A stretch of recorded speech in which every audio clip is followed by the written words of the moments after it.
Hello and welcome my dear students to my YouTube channel Azam की chemistry. आज के इस लेक्चर में हम डिस्कस करने वाले हैं कोऑर्डिनेशन केमिस्ट्री के इंपॉर्टेंट क्वेश्चन। और बहुत सारे क्वेश्चंस इस चैप्टर से एग्ज़ाम में आते हैं, नीट जेईई में दोनों में बहुत ही अच्छे इनका वेटेज होता है। और अगर आप इनके जितने भी क्वेश्चंस हम आज आपको कराएंगे उनके जो भी कॉन्सेप्ट हैं, है ना, लगभग आपको पूरा यूनिट कवर करेगा और आपको बहुत मदद मिलेगा। अगर क्वेश्चंस को आप अच्छे से समझते हैं, आंसर्स का जो मैं एक्सप्लेनेशन दूंगा आपको ध्यान से अगर आप सुनते हैं तो आपको पूरा चैप्टर रिवाइज होगा और फिर आप आने वाले एग्ज़ाम में अच्छा करेंगे। तो हम अपनी शुरुआत पहले क्वेश्चन से करते हैं। The primary and secondary valency of cobalt respectively in this complex. इस कॉम्प्लेक्स के अंदर बताना है प्राइमरी सेकेंडरी वैलेंसी का नंबर, बताइए। देखिए, प्राइमरी और सेकेंडरी वैलेंसी का जो कॉन्सेप्ट है वो कहाँ से आया? वर्नर थ्योरी से आया। कहाँ से आया? वर्नर थ्योरी से।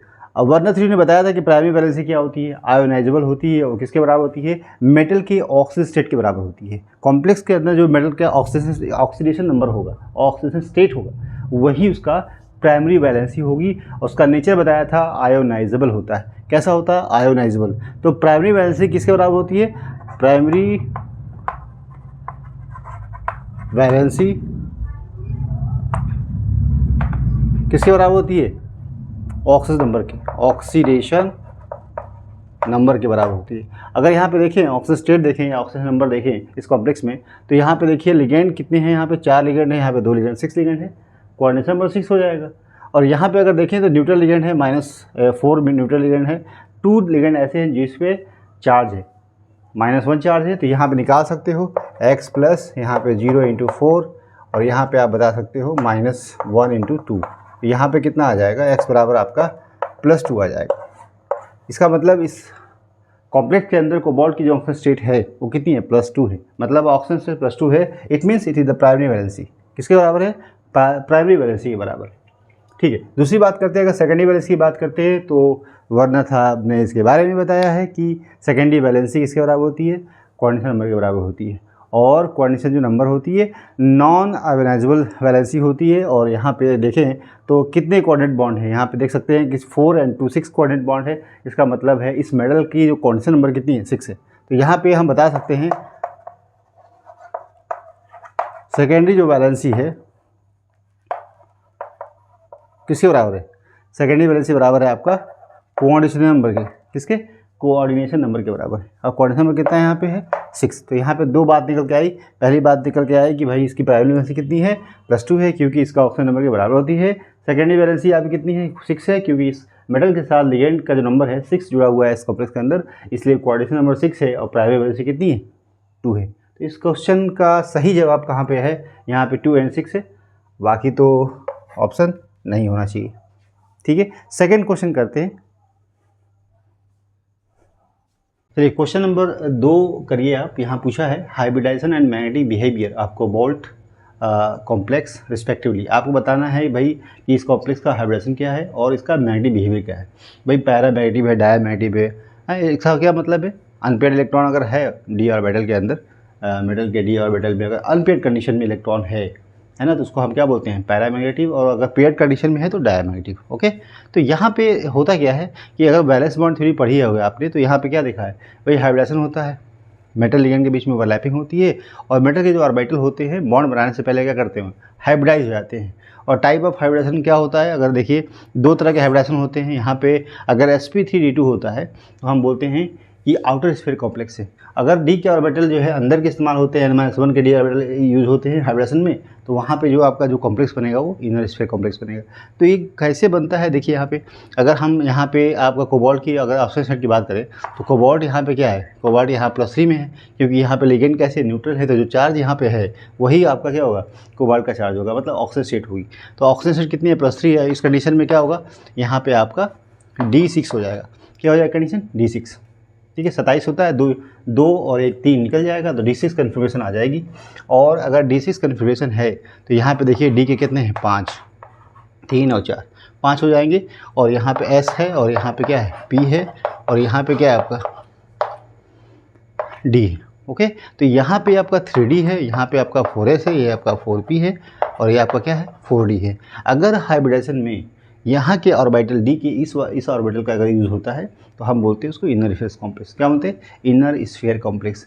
लेकिन अगर इस ऑर्बिटल का अगर यूज़ नहीं होता है हाइब्रिडेशन में और यहाँ के 2 डी ऑर्बिटल यूज़ होते हैं तो उस तरह के कॉम्प्लेक्स को बोलते हैं आउटर स्फीयर कॉम्प्लेक्स। तो यहाँ पे ऑक्टाहेड्रल कॉम्प्लेक्स 2 तरह के होते हैं, इनर स्फीयर, आउटर स्फीयर। हम इनर स्फीयर जब बोलेंगे जब यहाँ के 2 ऑर्बिटल यूज होंगी, और जब यहाँ की यूज होते हैं इसको बोलते हैं क्या? Outer sphere. इसको बोलते हैं इनर स्फीयर। अब यहाँ देखिए, यहाँ पे 6 इलेक्ट्रॉन है और यहाँ पे अगर हम इसको इस तरह से भरें 1 2 3 4 5 और 6, तो यहाँ पे नंबर ऑफ अनपेयर्ड कितने हैं? 4 अनपेयर्ड हो जाएंगे। तो इस कंडीशन में तो भाई पैरामैग्नेटिक हो जाएगा, अनपेयर्ड इलेक्ट्रॉन संख्या कितनी है? 4 हो जाएगी। लेकिन इसको लिगैंड जो है इनको क्या करेगा भाई? पेयर कर देगा, पुश करेगा। स्ट्रॉन्ग लिगैंड फील्ड है, कैसा है? अमोनिया कैसा है? स्ट्रॉन्ग लिगैंड फील्ड है। तो यहाँ पे क्या करेगा? इलेक्ट्रॉन्स को पेयर कर देगा, और पेयर करेगा जब इलेक्ट्रॉन्स को तो उस कंडीशन में क्या हो जाएगा?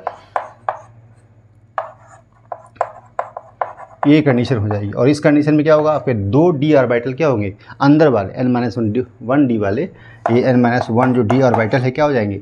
यहाँ पे वैकेंट हो जाएंगे। और ये अब यहाँ पे ये ऑर्बिटल आपका हाइब्रिडेशन में पार्टिसिपेट कर सकता है। और अगर हाइब्रिडेशन में पार्टिसिपेट करता है तो आपको बताइए क्या हो जाएगा? यहाँ पे फिर आपका यहाँ पे डी के 2 हो जाएंगे, एक एस के हो जाएंगे और 3 पी के हो जाएंगे। उस कंडीशन में क्या हो जाएगा? D2sp3 हाइब्रिडेशन हो जाएगा। और D2sp3 हाइब्रिडेशन होगा तो ये आपका कॉम्प्लेक्स कैसा बनेगा? इनर स्फीयर कॉम्प्लेक्स बनेगा। कैसा? Inner sphere complex. इस कंडीशन में क्या होगा? नंबर ऑफ अनपेयर, अब देखो जब हाइब्रिडाइज होगा तो यहाँ पे लिगैंड अप्रोच करेगा, यहाँ पे लिगैंड सारा अपना पेयर ऑफ इलेक्ट्रॉन देगा, ठीक है। यहाँ पे क्या देगा? अपना लिगैंड पेयर ऑफ इलेक्ट्रॉन देगा। इस कंडीशन में इस कॉम्प्लेक्स के अंदर आप देखिए कहीं पे भी आपका अनपेयर्ड इलेक्ट्रॉन नहीं है। इसका मतलब क्या है कि ये जो कॉम्प्लेक्स बनेगा, यहाँ पे जो कॉम्प्लेक्स है ये कैसा है? डायमैग्नेटिक है। कैसा है? डायमैग्नेटिक है। तो अगर ऑप्शन देखें यहाँ पे, इसका मतलब है कि हाइब्रिडेशन कैसा होगा? D2sp3 कैसा हो जाएगा? D2sp3। और आपका नंबर ऑफ अनपेयर्ड 0 है, इसका मतलब डायमैग्नेटिक कैरेक्टर होगा यहाँ पे कॉम्प्लेक्स का। तो यहाँ पे आप लिख सकते हो D2sp3 एंड डायमैग्नेटिक। कहाँ पे? यहाँ पे इस ऑप्शन के अंदर आपका यही एक ऑप्शन है जहाँ पे D2sp3 एंड डायमैग्नेटिक कंडीशन है, ठीक है। इस क्वेश्चन का आपका जवाब यही होगा। तो यहाँ पे आसान तरीका है, क्योंकि पहले मेटल +3 में है, पहले देखना क्या मेटल +3 में है, लिगेंड का नेचर जानना है। अगर वीक लिगेंड फील होता है तो कंडीशन अलग हो जाती। मेटल के ऑक्सीजन स्टेट पे भी क्या होता है भाई? डिपेंड करता है यहाँ पे। तो यहाँ पे आपके सुटेबल आंसर यही है। नेक्स्ट चलिए क्वेश्चन नंबर 3 हम लोग करते हैं। यहाँ पे दिया हुआ है number of paramagnetic species from the following. आपको इस कॉम्प्लेक्स में बताना है क्या? Number of unpaired electron. क्या बताना है आपको? नंबर ऑफ अनपेयर्ड इलेक्ट्रॉन कहाँ कहाँ पे है, किस किस कॉम्प्लेक्स में पैरामैग्नेटिक बिहेवियर है। तो क्या ऐसे कॉम्प्लेक्स कितने सारे हैं जो इस पैरामैग्नेटिक बिहेवियर शो करते हैं, आप उसका नंबर बताना है। तो देखिए इस कॉम्प्लेक्स की बात करें, निकल CN4 की बात करें, टेट्राहेड्रल कॉम्प्लेक्स भी हो सकता है, ऑक्टाहेड्रल हो सकता है। तो आपको पता है कि जब आपको मेटल L4 कंडीशन में होता है, 4 लिगैंड होता है, तो उस कंडीशन में क्या 2 तरह की ज्योमेट्री होती है, टेट्राहेड्रल भी हो सकता है और आपका स्क्वायर प्लेनर भी हो सकता है ना, स्क्वायर प्लेनर भी हो सकता है, दोनों कंडीशन है। तो यहाँ पे जो हाइब्रिडेशन sp3 होता है और यहाँ पे क्या होता है? DsP2 होता है, स्क्वायर प्लेनर कंडीशन और टेट्राहेड्रल। तो ये दो कंडीशन जो है ना, जो टेट्राहेड्रल वाली जो कंडीशन है और आपकी स्क्वायर प्लेनर वाली कंडीशन है, ये कौन? यहाँ मेटल है और यहाँ पे क्या है? लिगैंड है, ठीक है। देखिए अगर निकल CN6 की बात करें, 4 की बात करें, तो यहाँ पे इस कॉम्प्लेक्स में आपका निकल CN4 है और इस पर कितना है? 2 माइनस है। इसका मतलब है ये -4 है तो यहाँ +4 हो जाएगा, और यहाँ पे -2 है, -2, इसका मतलब यहाँ पे +2 हो जाएगी। मतलब निकल पे +2 ऑक्सीजन स्टेट है, और अगर +2 ऑक्सीजन स्टेट है तो यहाँ पे देखिए निकल +2 में क्या होगा? निकल अगर +2 में है, निकल अगर +2 में है उस कंडीशन में यहाँ पे D8 कन्फिग्रेशन हो जाएगा। क्या हो जाएगा? D8 configuration. और आपको पता है D8 कन्फिग्रेशन अगर है तो D के 5, ठीक है, D के 5 यहाँ है और S के हैं और किसके हैं? P के हैं और D के हैं, है ना।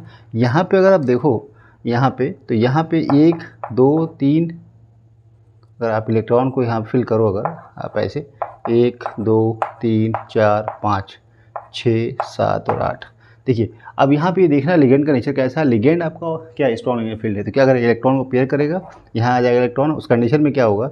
इलेक्ट्रॉन जब पेयर करेगा तो यहाँ पे एक ऑर्बिटल खाली हो जाएगा, D का ऑर्बिटल, और यहाँ पे S का है और यहाँ पे P का है। तो यहाँ पे 2 इस तरह से हाइब्रिडेशन हो जाएगा, एक D का, एक S का और 2 P का, तो DsP2। और इस तरह के जब कॉम्प्लेक्स बनते हैं जिसमें टेट्राहेड्रल कॉम्प्लेक्स हो सकता है, स्क्वायर प्लेनर कॉम्प्लेक्स होता है, क्योंकि यहाँ पे D ऑर्बिटल अगर यूज हो रहा है तो वो कॉम्प्लेक्स आपका स्क्वायर प्लेनर कॉम्प्लेक्स होगा। कैसा होगा? Square planar complex. और इस कंडीशन में देखेंगे कहीं भी अनपेयर्ड इलेक्ट्रॉन नहीं है, तो इस कॉम्प्लेक्स में अनपेयर्ड नहीं हो सकता है। है ना, यहाँ पे नहीं है। ठीक है, दूसरा बताइए, अगर दूसरा एग्जांपल देखिए आप, तो दूसरे वाले एग्जांपल में क्या दिया हुआ है आपका, निकिल CO4 दिया हुआ है। क्या दिया है, निकिल CO4, और यहाँ पे ऑक्सीजन स्टेट क्या है, 0 है।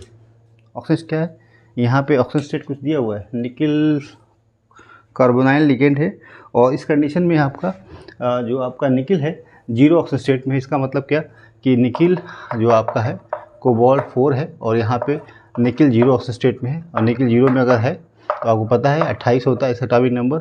और यहाँ पे डी में अगर आप देखें तो डी में आपका 1 2 3 4 5 और यहाँ पे 6 7 और 8 हो जाएगा। और 2 एस में इलेक्ट्रॉन है, किस में है, एस में। 2 इलेक्ट्रॉन एस में है, और बाकी किस इलेक्ट्रॉन में, इसमें हो सकते हैं पी में और डी में। यहाँ पे अगर देखिए कि जो इलेक्ट्रॉन है ना, यहाँ पे यहाँ चला जाएगा, कहाँ चला जाएगा, यहाँ पे चला जाएगा। उस कंडीशन में क्या होगा, उस कंडीशन में देखिए यहाँ पे 1 2 3 4 5 6 7 8, और यहाँ पे आपका क्या होगा, यहाँ पे आपका जो कॉम्प्लेक्स होगा डी ऑर्बिटल हाइब्रिडेशन मिक्स नहीं होगा। यहाँ पे एक एस के होंगे 3, तो sp3 हाइब्रिडेशन यहाँ पे होगा, और यहाँ पे डायमैग्नेटिक कंडीशन होगी इस कॉम्प्लेक्स के अंदर। इसका मतलब है कि कॉम्प्लेक्स आपका टेट्राहेड्रल कैसा है, निकिल कोबाल्ट का जो कॉम्प्लेक्स कैसा होगा, टेट्राहेड्रल होगा। कैसा होगा, टेट्राहेड्रल। ज्योमेट्री sp3 होगी हाइब्रिडेशन, और यहाँ पे कंडीशन आपकी डायमैग्नेटिक होगी। कैसी होगी, डायमैग्नेटिक। जो इलेक्ट्रॉन एस के हैं कहाँ पे आ जाएंगे, डी में आ जाएंगे, क्योंकि लिगेंड फील्ड कैसा है, स्ट्रॉन्ग लिगेंड फील्ड है। कार्बन के जितने भी लिगेंड है, ऑर्डर आप जानते हैं स्पेक्ट्रोकेमिकल सीरीज में, कार्बन जो है सबसे ज़्यादा लिगेंड फील्ड स्ट्रॉन्ग होती है, उसके बाद नाइट्रोजन होती है, उसके बाद ऑक्सीजन होती है, उसके बाद एक्स होता है। ये ऑर्डर ऑफ स्पेक्ट्रोकेमिकल सीरीज होती है। इसमें कार्बन के जो लिगेंड्स होते हैं स्ट्रॉन्ग लिगेंड फील्ड होते हैं as compared to nitrogen, oxygen and hydrogen. सबसे वीक लिगेंड हाइड्रोजन होते हैं। तो यहाँ पे अगर आप देखें इस कॉम्प्लेक्स में, तो निकिल को कार्बोनिक जो कॉम्प्लेक्स है यहाँ पे आपका कैसा है, डायमैग्नेटिक है, और हाइब्रिडेशन कैसी है, sp3 है।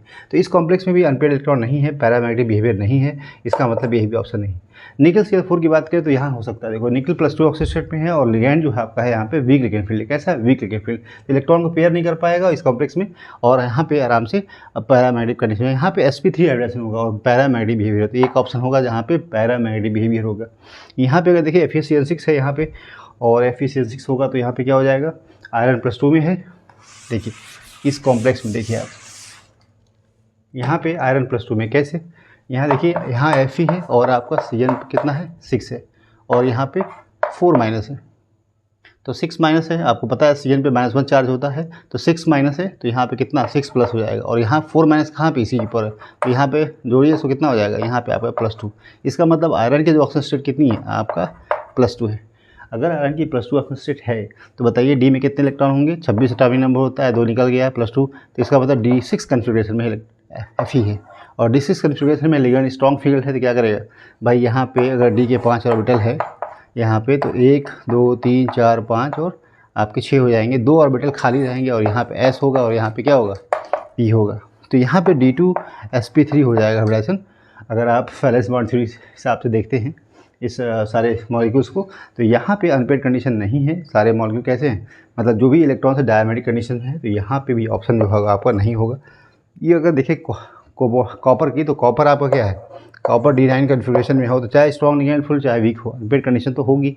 यहाँ पे अनपेयर्ड इलेक्ट्रॉन होगा, तो ये ऑप्शन आपका सही है, यहाँ पे अनपेयर्ड कंडीशन होगी। FeCl6+3 यहाँ पे देखिए Fe+3 यहाँ पे जो 6 लिगेंड है, यहाँ पे -6 होगा, यहाँ +6 हो जाएगा, -3 है यहाँ पे, तो +3 ऑक्सीजन स्टेट हो जाएगी। आयरन की +3 होगी, D5 कन्फिग्रेशन होगा। अगर D5 कन्फिग्रेशन होता है तो यहाँ पे अनपेयर्ड कंडीशन होगी, चाहे स्ट्रॉन्ग लिगेंड फील्ड हो चाहे वीक लिगेंड फील्ड हो। तो यहाँ भी ऑप्शन होगा जो आपका अनपेयर्ड कंडीशन होगी, पैरामैग्नेटिक बिहेवियर होगा। और यहाँ पे Fe एक्वा कॉम्प्लेक्स देखिए, यहाँ पे क्या है, Fe आपका जो है आयरन +2 में है, और आयरन +2 में D6 कन्फिग्रेशन में होगा, D6 में, और यहाँ पे D6 कन्फिग्रेशन में होगा, तो यहाँ पे देखिए वीक लिगेंड फील्ड है, और उस कंडीशन में क्या होगा, इलेक्ट्रॉन पेयर नहीं हो पाएगा, और इलेक्ट्रॉन पेयर नहीं होगा, तो यहाँ पे अगर D6 कन्फिग्रेशन है इस तरह से है, तो 1 2 3 4 और 5 और 1 6, मतलब आपके अनपेयर्ड इलेक्ट्रॉन पाए जाएंगे। और अनपेयर्ड इलेक्ट्रॉन होगा तो ये पैरामैग्नेटिक बिहेवियर शो करेगा। इसका मतलब यहाँ भी जो कॉम्प्लेक्स है एक्वा कॉम्प्लेक्स आयरन का, ये भी है क्या है, पैरामैग्नेटिक बिहेवियर है। तो यहाँ पे नंबर अगर देखें कितना नंबर ऐसे हैं, कितने कॉम्प्लेक्स ऐसे हैं जो पैरामैग्नेटिक बिहेवियर शो करेंगे, तो यहाँ पे आपको निकिल Cl4 है, यहाँ पे आपका कॉपर का कॉम्प्लेक्स है, आयरन का कॉम्प्लेक्स है, और आपका यहाँ पे आयरन का। तो यहाँ पे आपके 4 ऐसे कॉम्प्लेक्स है जहाँ जो पैरामैग्नेटिक बिहेवियर शो करते हैं, तो आप यहाँ पे नंबर कितना रखेंगे, यहाँ पे नंबर लिखेंगे 4, है ना। 4 number of paramagnetic species from the following. देखिए आप इसको क्रिस्टल फील्ड थ्योरी से भी एक्सप्लेन कर सकते हैं, पैरामैग्नेटिक जो डायमैग्नेटिक बिहेवियर है, और आप यहाँ वैलेंस बॉन्ड थ्योरी से भी एक्सप्लेनेशन दे सकते हैं, ठीक है। तो आपको जैसे भी सुटेबल लगे आप इसका एक्सप्लेनेशन दे सकते हैं, ओके। चलिए नेक्स्ट क्वेश्चन हम लोग करते हैं। यहाँ पे दिया हुआ है कि लिस्ट 1 कोऑर्डिनेशन एंटिटी दिया हुआ है, कॉम्प्लेक्स दिया हुआ है। यहाँ पे आपका लिस्ट में 2 में दिया हुआ है लैम्डा मैक्सिमम, मतलब इस कॉम्प्लेक्स का ऑब्जर्वेंस दिया हुआ है, ठीक है, नैनोमीटर में दिया हुआ है। अब आप यहाँ पे पूछा है, जो आपसे पूछा है कि भाई करेक्ट मैच बताना, आपको मैचिंग सही करनी है कि किस कॉम्प्लेक्स के लिए कौन सा ऑब्जर्वेंस होना चाहिए। अगर इस क्वेश्चन को करना है आपको, तो सबसे पहले आपको क्या जानना चाहिए भाई, रिलेशनशिप जानना चाहिए, एनर्जी और लैम्डा मैक्सिमम के बीच में क्या रिलेशन होता है। ठीक है, इस क्वेश्चन को करना है अगर, तो यहाँ पे इस रिलेशन में जानते हैं डेल्टा ई बराबर क्या होता है आपका, एच सी अपॉन लैम्डा होता है। क्या होता है, एच सी अपॉन लैम्डा, इस बात को पता है। और यहाँ पे हम देखें तो एनर्जी क्या है, लैम्डा के जस्ट इन्वर्सली प्रोपोर्शनल है कि नहीं भाई, सिंपल सी बात है। एनर्जी क्या है, जस्ट लैम्डा के इन्वर्सली प्रोपोर्शनल। इसका मतलब एनर्जी बहुत ज़्यादा होगी, अगर एनर्जी गैप बहुत ज़्यादा होगा तो लैम्डा मैक्सिमम क्या होगा, कम होगा। कलर की इंटेंसिटी क्या होगी, कम हो जाएगी, कलरलेस हो जाएगा बहुत ज़्यादा अगर एनर्जी गैप हो जाता है। यहाँ पे क्रिस्टल फील्ड स्प्लिटिंग आपने पढ़ी है, और आप जानते भी है कि जो कॉम्प्लेक्स है, जो यहाँ पे सारे जो कॉम्प्लेक्स है आपके कैसे हैं, यहाँ पे सारे कॉम्प्लेक्स कैसे हैं, टेट्राहेड्रल कॉम्प्लेक्स भी है क्या कोई, यहाँ पे आपके यहाँ पे टेट्राहेड्रल कॉम्प्लेक्स है, जो कॉपर का जो कॉम्प्लेक्स है टेट्राहेड्रल, ठीक है। तो यहाँ पे इस कॉम्प्लेक्स में टेट्राहेड्रल कॉम्प्लेक्स है। आपको बताना है कि किस कॉम्प्लेक्स का कौन सा आपका ऑब्जर्वेंस होगा। देखिए एक बात अच्छे समझ लीजिए कि ऑक्टाहेड्रल स्प्लिटिंग और टेट्राहेड्रल स्प्लिटिंग में क्या डिफरेंस होता है। ऑक्टाहेड्रल स्प्लिटिंग होती है ना, वो आपको 6 लिगेंड से आपका डी ऑर्बिटल की स्प्लिटिंग होती है। जाहिर सी बात है कि मेटल लिगेंड अगर जितने ज़्यादा होते हैं, मेटल के पास अगर 6 लिगेंड आते हैं, तो यहाँ पे जो मेटल का जो डी ऑर्बिटल है ना, डी ऑर्बिटल आप कितने होते हैं, 5, ये आपका स्प्लिट हो जाता है। ऑक्टाहेड्रल इन्वायरमेंट होता है, इस कंडीशन से स्प्लिटिंग होती है। इस कंडीशन में इसको बारिश सेंटर बोलते हैं, और ये जो एनर्जी गैप होता है इसको हम डेल्टा जीरो बोलते हैं। यही गैप बराबर किसके, डेल्टा ई के, और डेल्टा ई बराबर क्या है, सी अपॉन लैम्डा, ठीक है। यहाँ पे अगर देखें 6 लिगेंड है, और 6 लिगेंड का अप्रोच अगर मेटल के पास हो रहा है, तो उस कंडीशन में क्या होगा, स्प्लिटिंग बहुत ज़्यादा होगी एज कम्पेयर टू टेट्राहेड्रल। तो टेट्राहेड्रल में आपको देखेंगे स्प्लिटिंग क्या होती है, कम होती है, गैप एनर्जी का बहुत कम होता है। समझ में आ रही बात, क्योंकि लिगेंड फिर चाहे स्ट्रॉन्ग हो चाहे वीक हो, स्प्लिटिंग बहुत ज़्यादा नहीं हो पाए। 4 ही लिगेंड आ रहे हैं यहाँ पे, तो 4 लिगेंड आने की वजह से क्या है कि स्प्लिटिंग बहुत कम होगी, एनर्जी गैप बहुत कम होगा। उस कंडीशन में लैम्डा मैक्सिमम क्या होगी, ज़्यादा, क्योंकि एनर्जी अगर कम है तो लैम्डा मैक्सिमम क्या होगी आपकी, ज़्यादा होगी। तो यहाँ पे बताइए 4 जो ऑब्जर्वेंस दी हुई है, इसमें से सबसे ज़्यादा ऑब्जर्वेंस किसकी है, 600 नैनोमीटर। ये किसकी हो सकती है, इसी की हो सकती है, करेक्ट मैच। अगर बाकी की बात करें तो यहाँ पे देखिए ऑक्साइड स्टेट निकालिए, कोबाल्ट कोबाल्ट कोबाल्ट, सब ये आपका एक ही तरह के मेटल्स दिए हुए हैं, बस यहाँ पे लिगेंड चेंज किया हुआ है। यहाँ पे आपका साइनाइड दिया हुआ है, क्या दिया हुआ है, साइनाइड, स्ट्रॉन्ग निगेटिव फील्ड है। इन सब में सबसे ज़्यादा स्ट्रॉन्ग कौन सा, CN है। और यहाँ पे ऑक्साइड स्टेट कितनी है, +3 है। कैसे, यहाँ पे देखो -1 होता है साइनाइड का, 6 है तो -6 + 6 -3 कितना हो जाएगा, +3। मतलब यहाँ पे आपका ऑक्साइड स्टेट +3 है, यहाँ पे भी क्या है, +3 है, और यहाँ पे कितना है, यहाँ पे आपका भी -1 + 3 यहाँ पे भी। तो यहाँ पे सारे कोबाल्ट के जो कॉम्प्लेक्स है +3 ऑक्साइड स्टेट में। दूसरी बात देखिए, लिगेंड का नेचर देखिए, यहाँ पे सबसे स्ट्रॉन्ग लिगेंड है, इसका मतलब स्प्लिटिंग इन तीनों कॉम्प्लेक्स में सबसे ज़्यादा कहाँ पे होगी, यहाँ पे होगी। मतलब चारों कॉम्प्लेक्स में जो स्प्लिटिंग होगी डी ऑर्बिटल की सबसे ज़्यादा होगी, एनर्जी गैप सबसे ज़्यादा होगा, और एनर्जी गैप सबसे ज़्यादा होगा तो आपको पता है लैम्डा मैक्सिमम सबसे मिनिमम किसका होगा, इसी का होगा, इस कॉम्प्लेक्स का। तो यहाँ पे आप देखिए, आप कह सकते हो यही सबसे कम है लैम्डा मैक्सिमम। इसका मतलब इस कॉम्प्लेक्स का जो ऑब्जर्वेंस होगा 310 नैनोमीटर होगा। बाकी 2 कॉम्प्लेक्स है, लिगेंड देखिए, अब यहाँ पे लिगेंड अमोनिया है और यहाँ पे Cl लगा दिया है, तो वीक लिगेंड लगा दिया है ना। यहाँ पे स्ट्रॉन्ग सारे हैं, ये वीक लगा दिया है, तो यहाँ पे जो स्प्लिटिंग होगी ज़्यादा होगी एज कम्पेयर टू हियर, ठीक है। तो यहाँ पे आप बताइए सबसे कम कहाँ पे होगी, सबसे जस्ट इसके बाद जो नंबर आएगा आप देखिए ज़्यादा कहाँ पे, यहाँ पे। तो इसका मतलब इसके लिए हो जाएगा, और ये वाला जो है आप इसके लिए हो जाएगा, इसके लिए हो जाएगा। तो यही करेक्ट मैच होगा। बस आपको क्या पता रहना चाहिए, आपको लिगेंड का नेचर पता होना चाहिए, लिगेंड कैसा लगा हुआ है। मेटल के ऑक्सीजन स्टेट पर भी डिपेंड करता है, अगर यहाँ पे +1 होगा, +2 होगा, +3 होगा, वेरिएबल ऑक्सीजन स्टेट होगा, सेम मेटल, लिगेंड अलग अलग होंगे, उस कंडीशन में भी क्वेश्चन आपको बदल जाएगा। लेकिन सेम ऑक्सीजन स्टेट है, लिगेंड डिफरेंट है। आप देख सकते हैं लिगेंड आपका स्ट्रॉन्ग है, यहाँ पे वीक है। तो जो स्ट्रॉन्ग लिगेंड फील्ड होगा स्प्लिटिंग ज़्यादा करेगा, और स्प्लिटिंग ज़्यादा होने की वजह से एनर्जी गैप बहुत ज़्यादा होगा, ऑब्जर्वेंस बहुत ही कम होगा, क्योंकि आपको पता है डेल्टा ई बराबर एच सी अपॉन लैम्डा होता है, और डेल्टा ई किसके बराबर है, डेल्टा जीरो के बराबर है, क्योंकि एनर्जी गैप डेल्टा ई के बराबर होता है। तो यहाँ पे इस क्वेश्चन को इस तरह से करना है, कर लेंगे आप। जी, क्वेश्चन 5 की बात करते हैं हम लोग।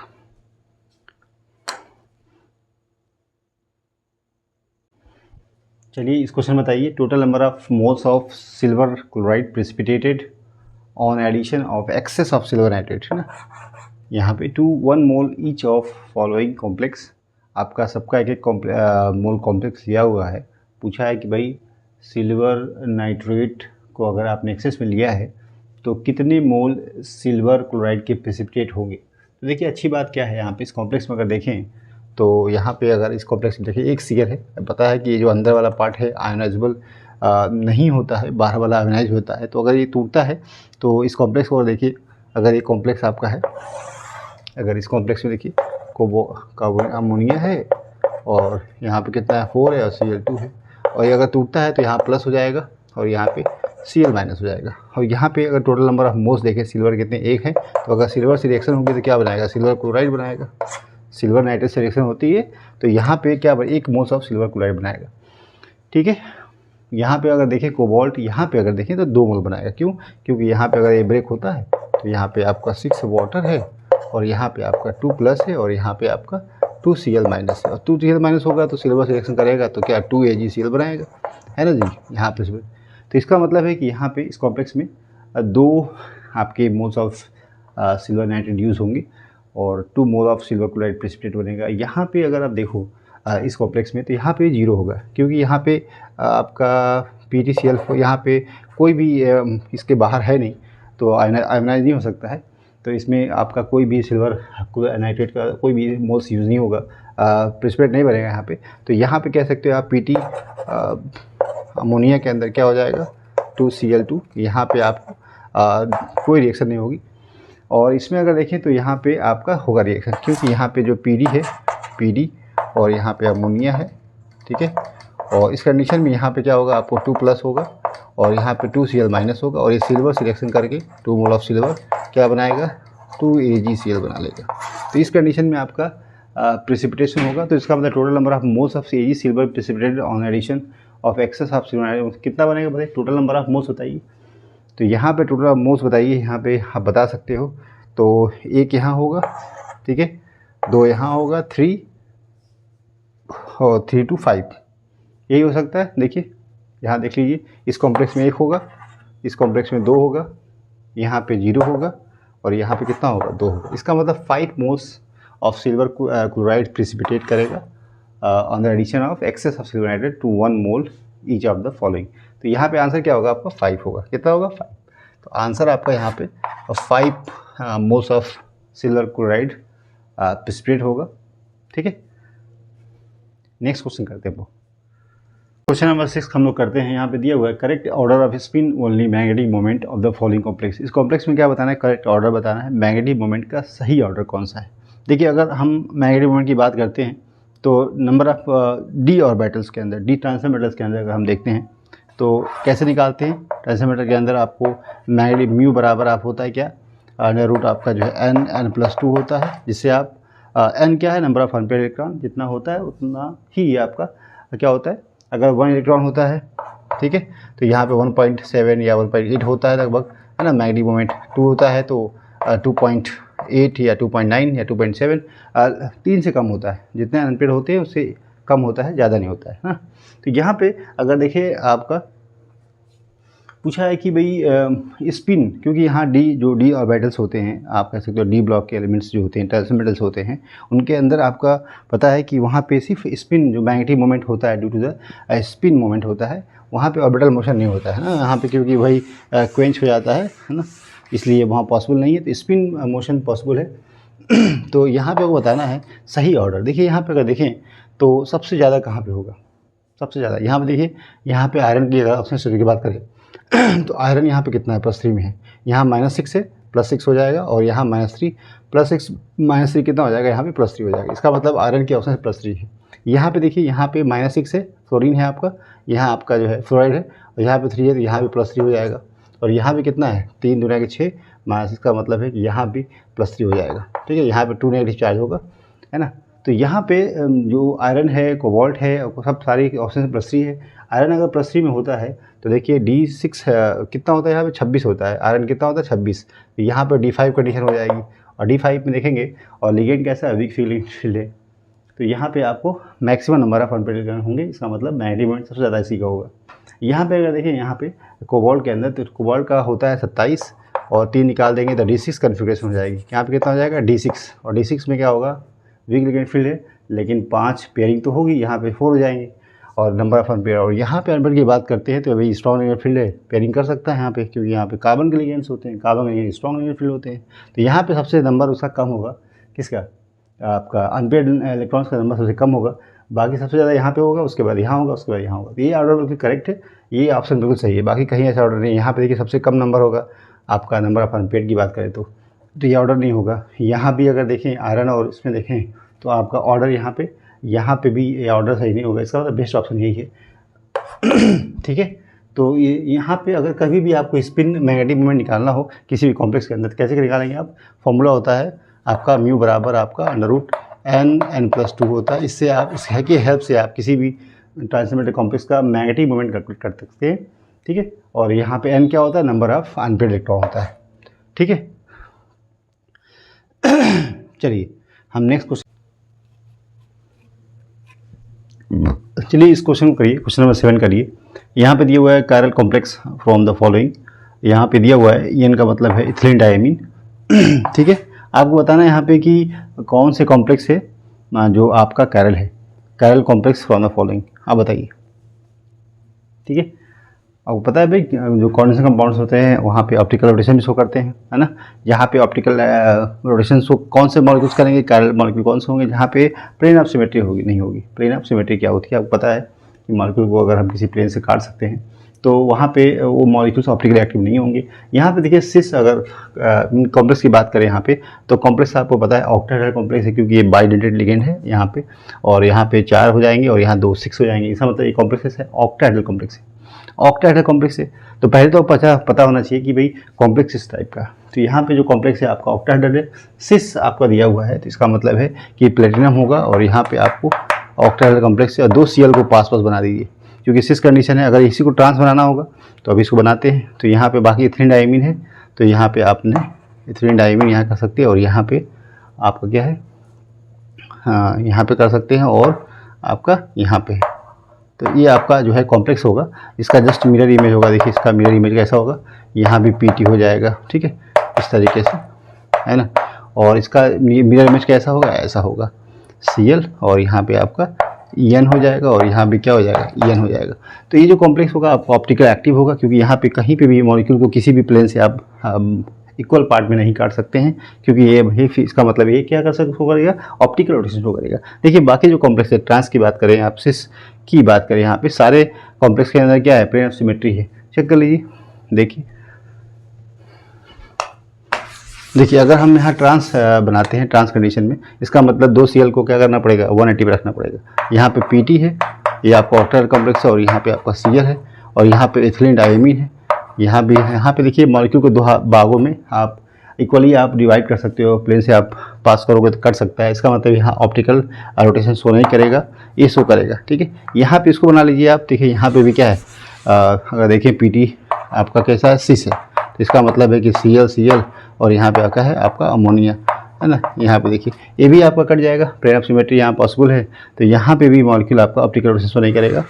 और यहाँ देखिए यहाँ पे आपका ट्रांस जो आपका जो मॉलिक्यूल है, यहाँ पे आप देखिए कोबाल्ट है, यहाँ भी आपका कोबाल्ट है, यहाँ NH3 है, और आप यहाँ पे NH3, और यहाँ पे क्या भाई, यहाँ पे आपका Cl है। तो यहाँ पे अगर देखें ट्रांस कंडीशन में, यहाँ भी मॉलिक्यूल को 2 हिस्सों में हम बांट सकते हैं, है ना। तो इसका मतलब ये कॉम्प्लेक्स क्या है, 2 हिस्सों में बांटोगे, या मतलब सेंटर ऑफ सिमेट्री हो, प्लेन ऑफ सिमेट्री हो, यहाँ पे आप ओवरऑल मॉलिक्यूल के अंदर कहीं पे भी आपको जो है सारे मॉलिक्यूल्स में क्या है, प्लेन ऑफ सिमेट्री है, और यहाँ पे मॉलिक्यूल को इक्वल भाग में बांट सकते हैं, काट सकते हैं। यही एक मॉलिक्यूल है जिसके अंदर ऑप्टिकल रोटेशन शो करेगा, क्योंकि यहाँ पे मॉलिक्यूल्स के अंदर प्लेन ऑफ सिमेट्री नहीं है।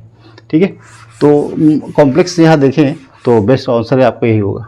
ठीक है, हम लोग आगे बढ़ते हैं और क्वेश्चन वेट करते हैं। यहाँ पे दिया हुआ है which of the following is correct order of the ligand field strength. ठीक है, आपको लिगेंड की फील्ड स्ट्रेंथ बतानी है। ठीक है, स्पेक्ट्रोकेमिकल सीरीज अगर आपको याद नहीं है तो आप उसका आसान ट्रिक आप याद कर सकते हैं। बहुत सारे लिगेंड है इसमें, लेकिन आप सबको याद नहीं कर सकते, लेकिन मोटा मोटी आप याद कर सकते हो। कैसे? देखिए यहाँ पे अगर दिया हुआ है बहुत सारे लिगेंड दिए हुए हैं, लेकिन आपको ऑर्डर पता नहीं है, तो इस क्वेश्चन करने का सही तरीका क्या है कि आपको पता है कि मेटल को लिगेंड इलेक्ट्रॉन देता है, pair of electron ligand metal को देता है, और वही लिगेंड आसानी से दे सकता है जिसके पास क्या हो, साइज इसका बड़ा हो। साइज़ बड़ा का मतलब है पोलराइज जल्दी से हो सकता है, जो आसानी से इलेक्ट्रॉन को दे सकता है। इलेक्ट्रॉन पेयर जल्दी से मेटल उसको क्या करे, इसके इलेक्ट्रॉन्स को पोलराइज करे आसानी से। तो यहाँ पे अगर देखेंगे साइज़ इसका छोटा होगा, मतलब साइज़ इसका बड़ा होगा, आसानी से पोलराइज हो सकता है। इसमें देखिए बताइए पहला आइटम कौन सा है, डोनर आइटम कौन सा है। देखिए कार्बन का जो साइज़ होता है, कार्बन, नाइट्रोजन, ऑक्सीजन और फ्लोरीन है, या आप एक्स कह सकते हो, है ना, फ्लोरीन, क्लोरीन, ब्रोमीन और आयोडीन। तो यहाँ पे और यहाँ पे अगर देखें तो बताइए यहाँ पे नेगेटिव हो, यहाँ नेगेटिव हो, यहाँ नेगेटिव हो, यहाँ नेगेटिव हो, तो आसानी से प्लस के पास पोलराइज कौन होगा, मतलब मेटल अगर है तो इसके इलेक्ट्रॉन ले सकता है, या इसका ले सकता है, या इसका ले सकता है, या इसका ले सकता है। बताइए सबसे पहले इलेक्ट्रॉन किसका लेगा, सब जिसका साइज सबसे बड़ा होगा, सबसे जो कम इलेक्ट्रोनेगेटिव होगा। इसका मतलब कार्बन इसमें सबसे ज़्यादा कम क्या है, कम इलेक्ट्रोनेगेटिव है।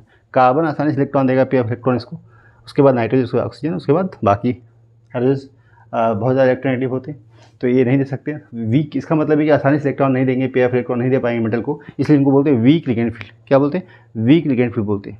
स्ट्रॉन्ग फील्ड नहीं होती इनके पास। लेकिन यहाँ पे कार्बन, नाइट्रोजन, ऑक्सीजन का अगर ऑर्डर देखें तो कार्बन का सबसे ज़्यादा आपका लिगेंड फील्ड होती है, क्योंकि ये आसानी से पेयर ऑफ इलेक्ट्रॉन वेट करता है, इसलिए स्ट्रॉन्ग लिगेंड फील्ड का शो करता है।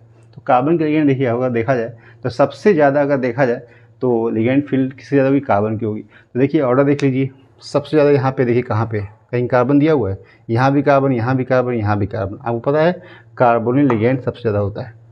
ठीक है, और अगर आप देखें कार्बन के बाद यहाँ नाइट्रोजन है, यहाँ पे क्या है, इथिलीन डाइमीन है और नाइट्रोजन है। तो कार्बोनिल के बाद नाइट्रोजन दिया हुआ है, फिर अमोनिया है, फिर उसके बाद कार्बन है और फिर सल्फर है। तो आप अगर देखिए तो ऑर्डर आपको कहीं पे भी, यहाँ पे ऑक्सीजन था, यहाँ पे ऑक्सीजन है जो डोनर, यहाँ पे क्या है नाइट्रोजन, और यहाँ पे क्या है नाइट्रोजन, और यहाँ पे क्या है आपका कार्बोनिल है। तो आपको यही ऑर्डर है। क्या देखना है पहले आपको देखना है पहले कार्बन, उसके बाद देखना नाइट्रोजन, उसके बाद देखना ऑक्सीजन। यहाँ देखिए, यहाँ ऑर्डर देखिए, पहले यहाँ सल्फर दे दिया है और यहाँ पे आपको ऑक्सीजन दे दिया। किससे? कार्बन से पहले स्ट्रॉन्ग फील्ड किसको, ऑक्सीजन कर दिया। ऐसा पॉसिबल नहीं हो सकता है भाई। सबसे पहले डोनर जो कौन सा होता है, कार्बन आसानी से होती है। ये ऑप्शन ऐसे भी गलत हो जाएगा। यहाँ देखेंगे सही ऑप्शन है, यहाँ देखिए कार्बन को बनाया, ऑक्सीजन यहाँ पे बनाया है और कार्बन को बाद में कर दिया है। नाइट्रोजन, ये भी ऑर्डर सही नहीं है। यहाँ देखिए, यहाँ कार्बन को नहीं, ऑक्सीजन को बनाया है, फिर कार्बन को बनाया है, तो ऐसा भी पॉसिबल नहीं है। ऑर्डर क्या होता है, कार्बन का पहले होता है, फिर आपका नाइट्रोजन का होता है, फिर आपका ऑक्सीजन का होता है, फिर आपका हाइड्रोजन का होता है। किसका होता है? हाइड्रोजन का। तो यही आपका फील्ड स्ट्रेंथ होती है। अगर कार्बन डोनर अगर है जो लिगेंड, तो उसकी लिगेंड फील्ड स्ट्रॉन्ग होगी as compared to nitrogen, oxygen and hydrogen. तो ये ऑर्डर आपको याद रखना है, carbon, nitrogen, oxygen and halogens. ठीक है, तो अगर ये ऑर्डर पता है आपको, तो किसी भी स्पेक्ट्रोकेमिकल सीरीज का अगर क्वेश्चन आता है जो आपको याद नहीं है, तो आप इस तरीके से क्वेश्चन को कर सकते हैं। ये बॉन्ड एंगल पूछा है किस आइसोमर में, यहाँ पे दिया हुआ है फेस आइसोमर दिया हुआ है। देखिए दो तरह के आइसोमर्स होते हैं, फेस और मार आइसोमर होते हैं, फेसियल और मेरिडियल। यहाँ पे देखिए क्वेश्चन दिया हुआ है कि इस तरह का आपका कॉम्प्लेक्स है। ठीक है, ये फेस आइसोमर है, आपको यहाँ पे Cl, Cl और Cl, यहाँ आपका अमोनिया है, यहाँ भी क्या है, अमोनिया है। ठीक है, यहाँ पे आपके जो आइसोमर्स है इसको बोलते हैं आपको फेस आइसोमर, है ना। क्या बोलते हैं? Face isomer. ठीक है, और यहाँ आपको देखिए मर आइसोमर। अगर हमने इसको इसके साथ एक्सचेंज कर दिया तो आपको क्या मिल जाएगा, यहाँ पे Cl और यहाँ पे आपका हो जाएगा NH3 और यहाँ पे आपका Cl। तो हम इसको भी कह सकते हैं। ठीक है, ये आपका मर है, कैसा है, मर आइसोमर है।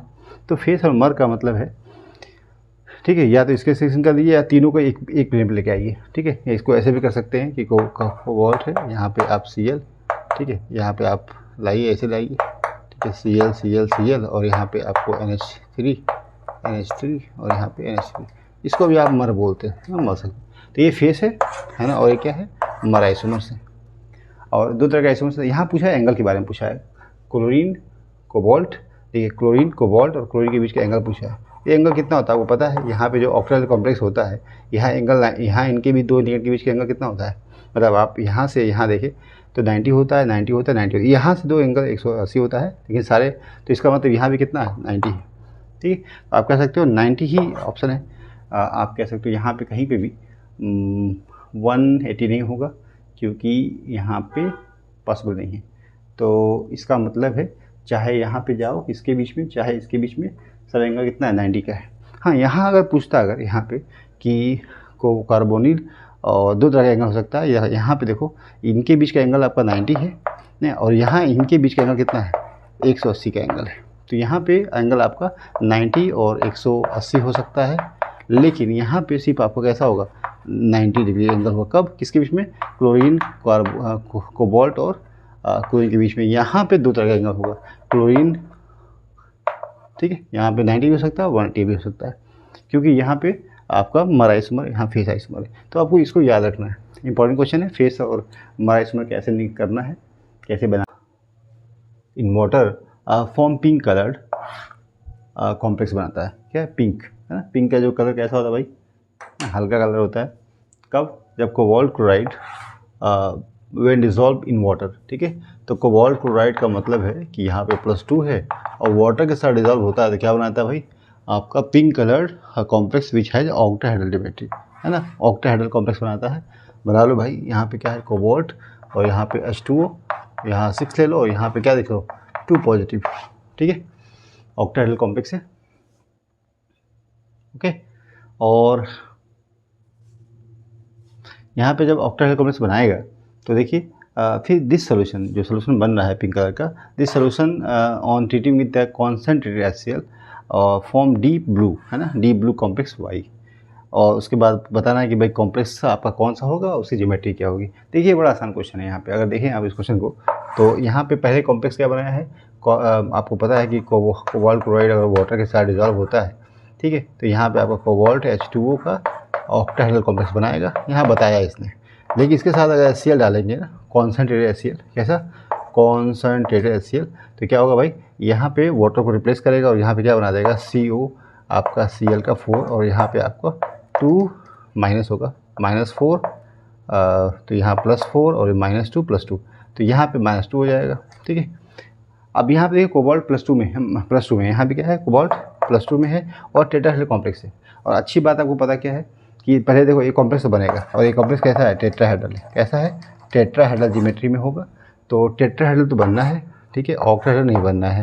पहले ऑक्टाहेड्रल था, बाद में HCl की सिलेक्शन हुई, तो आपका टेट्राहेड्रल कॉम्प्लेक्स बन गया, ठीक है। अब यहाँ पे जो टेट्राहेड्रल बन गया है, तो आपको क्या देखना है कि टेट्राहेड्रल का जो कलर होता है, tetrahedral complex is more colour, more intense colour होता है as compared to octahedral complex. ऐसा क्यों होता है, क्योंकि स्प्लिटिंग ज़्यादा होती है ऑक्टाहेड्रल कॉम्प्लेक्स में, लिगेंड नंबर ज़्यादा होता है, इसकी वजह से लैम्डा जो होता है आपका कम होता है, एनर्जी ज़्यादा होगी, एनर्जी गैप ज़्यादा होगा स्प्लिटिंग का। Eg2Tg के अंदर जो ऑक्टाहेड्रल कॉम्प्लेक्स होते हैं उनमें एनर्जी गैप ज़्यादा होता है, इसलिए यहाँ पे जो कॉम्प्लेक्स भी ज़्यादा, जो लिगेंड्स ज़्यादा होते हैं, स्प्लिटिंग ज़्यादा होती है, इसलिए कलर की इंटेंसिटी कम होती है ऑक्टाहेड्रल में। टेट्राहेड्रल में कलर की इंटेंसिटी ज़्यादा होती है, इसलिए यहाँ पे कहा है, क्वेश्चन को जो पकड़ना है यहाँ पे दिया हुआ है डीप ब्लू कलर कॉम्प्लेक्स दिया हुआ है, बहुत ज़्यादा कलर कंपाउंड बनना है, वो टेट्राहेड्रल कॉम्प्लेक्स हो सकता है, ऑक्टाहेड्रल नहीं हो सकता है, ठीक है। और दूसरी बात है कि इसकी ज्योमेट्री टेट्राहेड्रल होगी। देखिए यहाँ पे आप कह सकते हो कि पहला जो कॉम्प्लेक्स बना है आपका ये बना है कोबाल्ट का +2 में, ये वाला बना है, ठीक है। और सेकंड आपको जो है आपका ये बन जाएगा, और तीसरा जो है आपका टेट्राहेड्रल कॉम्प्लेक्स। देखिए ये पॉसिबल है, ठीक है, ये भी पॉसिबल। कोबाल्ट क्लोराइड पूछा है, कोबाल्ट क्लोराइड, ठीक है, और इसका मतलब बाकी कोई ऑप्शन नहीं, यही ऑप्शन है। पहले क्या बनाए, कोबाल्ट क्लोराइड की रिएक्शन कराइए अपने वाटर के साथ, कोबाल्ट का एक और कॉम्प्लेक्स बनेगा, उसकी जो कलर जो होगा पिंक कलर का होगा, फिर उसको आपने HCl में डाला है तो कलर उसकी इंटेंसिटी क्या होगी, चेंज हो जाएगी, और कॉम्प्लेक्स जो बनेगा आपका टेट्राहेड्रल कॉम्प्लेक्स बनेगा उस, और इसका कलर हमेशा ज़्यादा होता है, इंटेंस कलर होता है। क्यों, इसमें थोड़ा सा और भी है, रिपोर्टी सिलेक्शन रूल भी काम करता है, लेकिन हम बस आपको इतना बताना चाहते हैं कि नंबर ऑफ लिगेंड यहाँ पे कम होते हैं, इसलिए स्प्लिटिंग कम होती है, एनर्जी गैप कम होता है, प्लस ऑक्टाहेड्रल से जस्ट हाफ स्प्लिटिंग होती है टेट्राहेड्रल में नियरली, तो इसलिए 60% आपका 40% नियर अबाउट स्प्लिटिंग होती है as compared to octahedral complex. इसलिए यहाँ पे जो कलर की इंटेंसिटी आपकी क्या होगी, ज़्यादा होगी, क्योंकि एनर्जी गैप। तो अगर देखिए इस तरह के क्वेश्चन आते हैं एग्जाम में, और इसका आपको सही तरीका क्या है, इसका आंसर तो फर्स्ट होगा, थोड़ा सा इसको और एक्सप्लेन करते हैं इस क्वेश्चन को, इस तरह क्वेश्चन को कैसे करना है आपको। देखिए यहाँ पे अगर कलर पूछता है, देखिए यहाँ पे आपको पता है कि अगर आपको पता करना है वीव ग्योर, ठीक है, तो यहाँ पे आपको वीव ग्योर देखना है, आई को हटा दीजिए और आपको वी बना दीजिए, आर बना दीजिए, जी बना दीजिए, वाई बना दीजिए, और इस तरह से आप बना सकते हैं। और यहाँ पे आपको पता है कि जब डी ऑर्बिटल्स जो होते हैं, डी ऑर्बिटल है ये स्प्लिटिंग करता है, अगर ऑक्टाहेड्रल एनवायरनमेंट होता है तो इस तरह से आपका Eg और T2G में टूटता है, कि इसको Eg बोलते हैं, इसको T2G बोलते हैं। और यहाँ पे इलेक्ट्रॉन्स होते हैं अनपेयर्ड कंडीशन में, यहाँ पे इलेक्ट्रॉन यहाँ जा सकता है, तो D1 कंडीशन में, D2 कंडीशन में, D3 कंडीशन में, है ना, और D4 कंडीशन में, D5 कंडीशन में, ठीक है, D6 कंडीशन में, D7 कंडीशन में, D8 कंडीशन में। देखिए यहाँ पे इलेक्ट्रॉन है 7 8 5 हो जाएगा, 6 7 और 8 और 9, यहाँ तक कलर आएगा। 10 में कलर नहीं आएगा, क्यों? क्योंकि यहाँ पे ऊपर के जो ऑर्बिटल्स हैं खाली नहीं, और ऊपर के ऑर्बिटल खाली नहीं होंगे तो नीचे से इलेक्ट्रॉन जो जाएगा वो कहाँ जाएगा, ठीक है। तो यहाँ पे डी ट्रांजिशन पॉसिबल नहीं होगा। कहाँ पे आप कह सकते हो D0 और D10 वाले क्या हो सकते हैं, आपके कलरलेस होते हैं। कैसे होते हैं? कलरलेस होते हैं, ठीक है, कलरलेस होते हैं, यहाँ पे कलर नहीं आता है। ओके, तो यहाँ पे जो आपको पता है कि जो कलर जो डी है आपके जो डी और जो भी जो कॉम्प्लेक्स होते हैं यहाँ पे ट्रांजिशन मेटल जो कॉम्प्लेक्स होंगे, के अंदर कलर जो होता है वो आपका डी ट्रांजिशन होता है। तो कलर कौन कौन से कॉम्प्लेक्स देंगे? यहाँ जो आपका D1 देगा, D2 देगा, D3 देगा, ऊपर के ऑर्बिटल खाली होने चाहिए। अच्छा, ये तो ऑक्टाहेड्रल स्प्लिटिंग होती है यहाँ पे कहते हैं, और टेट्राहेड्रल में क्या होती है? जस्ट रिवर्स स्प्लिटिंग होती है। आप यहाँ दिखा सकते हो, यहाँ पे आपका इस तरह से 3 ऊपर चला जाता है, 2 नीचे आ जाता है। जो स्प्लिटिंग जो गैप होता है ना, ये बहुत ही जो एनर्जी गैप है ये आप कह सकते हो बहुत ही कम होता है, यहाँ गैप ज़्यादा होता है। और डेल्टा ई जो है आपको पता है रिलेशन Sc/λ होता है, और इसके बीच में जो रिलेशन एनर्जी का और लैम्डा में इन्वर्सली प्रोपोर्शन का होता है। इसका मतलब है कि डेल्टा ई यहाँ पे ज़्यादा है, यहाँ पे कम है। तो कलर की इंटेंसिटी कहाँ पे ज़्यादा होगी? यहाँ ज़्यादा होगी, क्योंकि इसका एनर्जी कम है तो लैम्डा क्या होगा? ज़्यादा होगा। तो जस्ट इस चीज़ को याद रखना है। और अगर आपके इस तरह के क्वेश्चन आते हैं तो कलर भी जो आपको दिखाई देता है ना, कॉम्प्लीमेंट्री कलर दिखाई देता है। कैसे? अगर मान लीजिए कि आपका वी, आपको बताया था वी ग्योर याद रखना, और यहाँ पे आपको वी, और यहाँ बी, यहाँ जी, यहाँ वाई, यहाँ ओ और आर। अगर आपको ब्लू लाइट का एब्जॉर्प्शन होता है तो आपको जो ट्रांसमिट जो आपको इमिशन मिलता है, जो कॉम्प्लीमेंट्री कलर दिखाई देता है, ऑरेंज दिखता है, ग्रीन का रेड होता है, रेड का ग्रीन होता है। जस्ट इसको याद रखना, ठीक है। तो इससे क्वेश्चन आपके हो जाएंगे। और यहाँ पे देखें तो कलर की इंटेंसिटी बढ़ रही है, इसका मतलब है कि एनर्जी आपकी क्या, लैम्डा आपका मैक्सिमम इंक्रीज कर रहा है। एनर्जी आपकी क्या हो रही है, लैम्डा मैक्सिमम बढ़ेगा तो एनर्जी इधर बढ़ेगी। जस्ट रिवर्स रिलेशनशिप होता है। देखिए यहाँ पे एनर्जी और लैम्डा के बीच में इन्वर्सली प्रोपोर्शनल का रिलेशन होता है। आपके लैम्डा मैक्सिमम बढ़ेगा, कलर की इंटेंसिटी बढ़ेगी, लेकिन आपका एनर्जी आपका इधर जाने पे जस्ट बढ़ेगी। तो जहाँ एनर्जी बढ़ेगी वहाँ कलर की इंटेंसिटी क्या, वो डाउन हो जाएगी। तो इस तरह के क्वेश्चन अगर आते हैं तो आप इस क्वेश्चन को कर सकते हैं।